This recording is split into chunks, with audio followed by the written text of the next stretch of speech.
talking about before, we're bombarded in society by all kinds of things trying to program us. This is a way to undo programming, to keep control over your own programming, and to insert programming that you want, that you find desirable to change your life. Right, there's nothing wrong with trying to effect change through external stimuli in your life if you know what you're doing and you can put positive things in there. No, there's nothing wrong with that at all. Sure, and it's been done since time immemorial. It's called study and whatever. But now, and I know I've talked about this for years, but I was in a situation the other day where I was in a store and there were televisions on. And I stood back, John, and I watched what was happening. And there were several customers who were literally frozen in their tracks, staring at these televisions. One had an automobile race on, one had some other sporting event.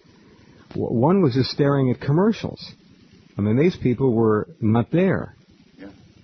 They were under the control of something else. That's how powerful television is. We have this with novice monks in the United States, and we use spiritual movies as tools and such, and there are some good things on television, but there are. We observe people that we just start working with, and they get in front of a TV, and they're gone. Like you said, it doesn't matter what's on, commercial, whatever it is, and it's a deep trance. Deep trance. That's what makes me think that there are many things embedded in there that are, again, totally unregulated in this country, that do things on levels that the average television viewer would never dream of. They are literally losing control of themselves to this medium. It is that powerful. Be right back with Jon Peniel after this.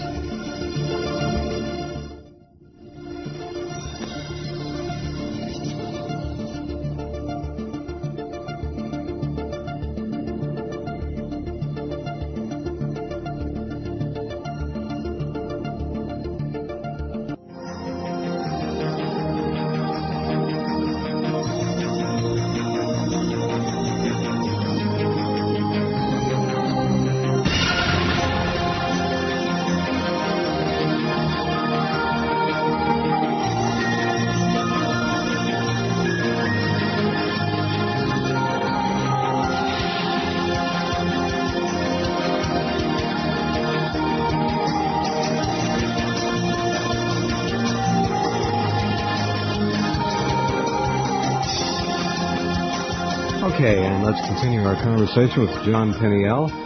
If you'd like to call in and ask John a question, have a comment on his book, his work, his insights, his experience, 1-800-876-4123. One of the most unique people we've had on the program in these 7+ years, and it's always nice to talk to John. I hope you don't stay away so long next time, John. I'll try not to. Yeah, it's been time for you to move east of the Rockies, Well, at least east of the Pacific mountain ranges. Yes, the Rockies or east. That's a good idea. Yeah. I heard you have a Longmont radio affiliate up here that they said they had a cot ready for you. Oh, man. Well, good people in Longmont. Thank you. I hope so. All right, we've got some email questions coming. Let me toss a couple up here. Okay. Hi, Jeff. This is from Stephen B. Hi, Jeff. In John's book, he talked about a free energy source being of such importance. Can you ask him to comment on that tonight? Thanks.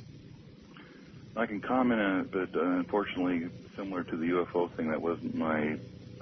Everybody takes a specialty that went to the monastery, and I didn't get into the technology, so I didn't learn all the specifics. I can give a generality, which is... similar to what I think Tesla tapped into, is that the Earth's electromagnetic field is very powerful, and I believe it has a voltage potential of about 10,000 volts if you can tap into it, if you can find a way to tap into it, which isn't too difficult, I don't think. And I think it partly has to do with what energies you experience when meditating, because the frequency of the Earth's field is similar to the alpha brainwave, or it is in the alpha brainwave range, which is part of what you get into in meditating. But as far as an actual energy source, this was used in Atlantis and again in Egypt in the Great Pyramid. That's what the Ark of the Covenant was all about. You know who else figured it out?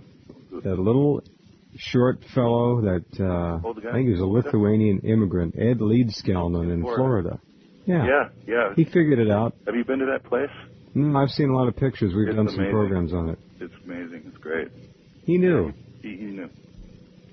And I think we are surrounded by energy, probably a multitude of different energy venues and potentials that we just can't see. Oh, yeah. We just don't get it. I think some people do understand it, but by and large it's being kept from us. Oh, because yeah. the petrochemical giants who was supporting somebody who had developed a free energy machine that was similar, just made it out of the air, and I warned him about what happens to people that do that, and he didn't listen. I talked to him a couple of years later, and he said it was a disaster, and it was so frightening he didn't want to talk about it. And he really just backed out. Man. Yeah. Well, I'm sorry to hear it. I'm not surprised. Neither are you. That's exactly what happens. We're going to go, by the way, this week to Australia to talk to John Christie, one of the two inventors down there who have come up with that new unit that will power the average home and only need a battery change every 65 years. We'll find out. Anyway, it caused big news a few weeks ago. But I'm going to take everybody. I think it's an electrical device with a magnetic interface of some kind that creates more energy than goes in. And, fuel cells are brilliant, if they'd let them fuel cells, these hydrogen, there are so many. But again, the petrochemical barons are holding us hostage and destroying what's left of our happy home with their rip-offs. Let's go to Sacramento, California. Say hello to Amber, who's wanting to ask a question. Hi, Amber. Hi. Go ahead. Hi, John. Hi, Amber. First, I just wanted to say that I really like your book a lot. It's something that's really close to my heart. And I just had one question about, I don't know exactly what it is, but I've had an experience where I feel like in my sleep something is trying to take my spirit out of my body forcibly. And I've seen it only a couple times, and it looks almost like a demonic creature, but not necessarily an alien. Have you emailed anybody through the site to talk about that? I did once a long time ago, but I know you guys had a lot of problems with leaks emails and stuff. Yeah, that's a common phenomena, especially people that are attempting to evolve spiritually and go through spiritual changes. And there's this large, dark, hooded thing it's not actually demonic. It's actually what we call the Dark Brotherhood. It's somebody on the upper levels. And people experience it in different ways. Sometimes they describe it being like a vortex that they're getting sucked into, or like a vacuum. Sometimes they feel like it lays on them and tries to crush them. And it's just, if you don't allow it to, it can't really do anything to you. It's just trying to test your conviction and see if you're going to go on. And if you don't let it suck you in, you won't get sucked in. And you just do a visualization of white light around yourself. Fear is your enemy. Don't be afraid. Love it. Put out love. It hates that. And it'll eventually stop. Okay, thank you so much. Okay, Amber, good luck. All right. Thanks. Bye. All right.